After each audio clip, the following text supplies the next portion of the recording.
السلام علیکم دوستو، ویلکم ٹو معلومات میڈیا۔ دوستو، چائنا کی طرف سے تائیوان کے چاروں طرف سے بے تحاشا میزائلوں کی بارش کی گئی، جو کہ تائیوان کی سرزمین پر تو نہیں لیکن تائیوان کے ارد گرد ساؤتھ چائنا سی میں گرے۔ یہ میزائل چائنا کی طرف سے جاری فوجی مشقوں کا نتیجہ تھا، اور یہ چائنا کی تاریخ کی سب سے بڑی فوجی مشقیں تھیں جو 4 دن تک جاری رہی۔ یہ فوجی مشقیں امریکی اسپیکر نینسی پیلوسی کے تائیوان دورے کا نتیجہ تھی۔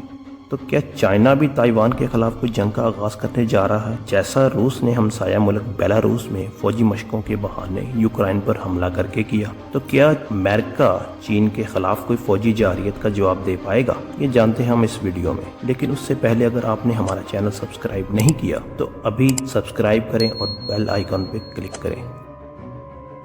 سب سے پہلے چین اور تائیوان کے درمیان اصل کنفلکٹ کیا ہے یہ جاننا ضروری ہے، کیونکہ اس کا ایک تاریخی پس منظر ہے اور اس کو جانے بغیر ہم اس مسئلے کو نہیں سمجھ سکتے۔ تائیوان کی بنیاد چیانگ کائی شیک نے رکھی، لیکن چیانگ کائی شیک اس سے پہلے ایک چینی فوجی افسر تھے جو کہ ماؤ زیڈونگ کے ایک اہم ساتھی تھے، جبکہ ہم جانتے ہیں ماؤ زیڈونگ ایک کمیونسٹ انقلابی لیڈر تھے۔ 1940 کی دہائی میں جاپان کے قبضے کے بعد کائی شیک نے ایک نیشنلسٹ حکومت بنائی جس نے چین میں طویل عرصے سے جاری خانہ جنگی کو کم کیا اور پورے چین کو ایک حکومت کے نیچے جمع کر دیا۔ کائی شیک 10 اکتوبر 1943 میں چائنیز نیشنل گورنمنٹ کے پہلے چیئرمین منتخب ہو گئے۔ کائی شیک کو امریکی اور یورپین طاقتیں بھی بھرپور سپورٹ کرتی تھی۔ یہ ماؤ کے اہم اتحادی بھی تھے، لیکن ان کا یہ الائنس زیادہ دیر برقرار نہ رہا اور آپسی خانہ جنگی کے نتیجے میں ٹوٹ گیا اور کمیونسٹ اور نیشنلسٹ کی جنگوں کا آغاز ہو گیا، اور 1949 میں کمیونسٹوں نے نیشنلسٹوں کو فیصلہ کن شکست دے کر 1 اکتوبر 1949 میں عوامی جمہوریہ چین قائم کر لیا، جبکہ کائی شیک اپنے ساتھیوں سمیت چائنا کے جزیرے تائیوان کی طرف فرار ہو گئے اور وہاں پہ اپنی ایک حکومت ریپبلک آف چائنا کے نام سے قائم کر لی۔ لیکن انہوں نے اپنی آزادی کا اعلان نہیں کیا، کیونکہ وہ مین لینڈ چائنا کو بھی اپنا حصہ ہی سمجھتے تھے۔ یہ ان کی تاریخی غلطی ثابت ہوا۔ جیسا کہ ہم جانتے ہیں، چائنا ون چائنا پالیسی پر عمل کرتے ہوئے تائیوان کو اپنا حصہ ہی سمجھتا ہے، جبکہ تائیوان مین لینڈ چائنا کو اپنا حصہ مانتا ہے۔ تو یہی سارے کنفلکٹ کی مین وجہ ہے۔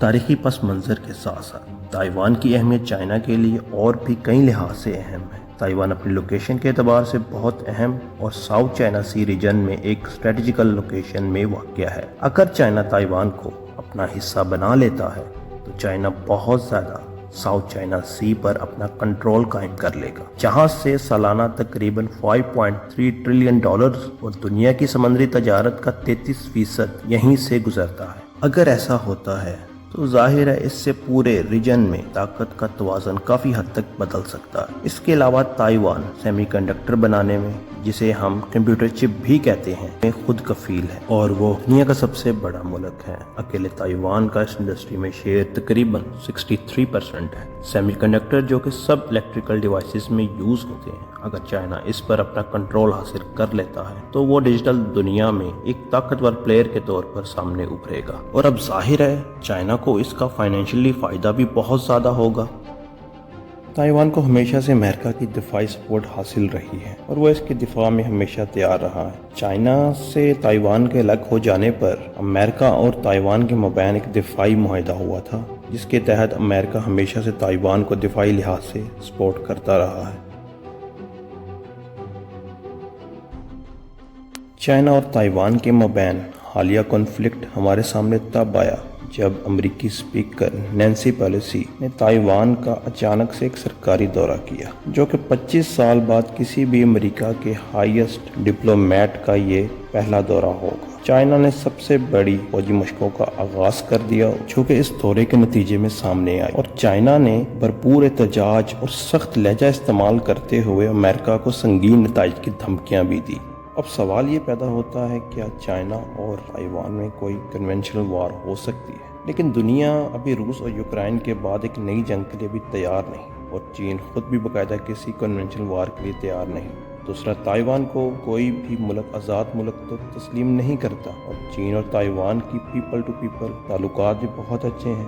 چائنا اور تائیوان کے درمیان سپورٹ کا حجم بھی بہت زیادہ ہے۔ لاسٹ ایئر ان دونوں ممالک کے درمیان $166 بلین کی تجارت ہو چکی ہے۔ اور سب سے اہم بات، تائیوان اور امریکہ کا دفاعی معاہدہ بھی تو موجود ہے۔ تائیوان سے جنگ کی صورت میں امریکہ اس کی مدد کرے گا، ایسا وہ پہلے بھی کر چکا ہے۔ اور چین کی پالیسی بھی یہی رہی ہے کہ چین اپنے کسی بھی علاقے کو حاصل کرنے کے کسی بھی قسم کا خون نہیں بہائے گا۔ لیکن اگر چائنا اور تائیوان کا یہ کنفلکٹ ایک کنونشنل وار کی صورت اختیار کر لیتا ہے تو پھر ظاہر ہے امریکہ کو بیچ میں آنا ہی پڑے گا، جس کا نتیجہ تو یہ ہوگا کہ دو سپر طاقتیں جب آمنے سامنے آئیں گی تو دنیا میں پھر ایک نئی عالمی جنگ کا آغاز ہو جائے گا۔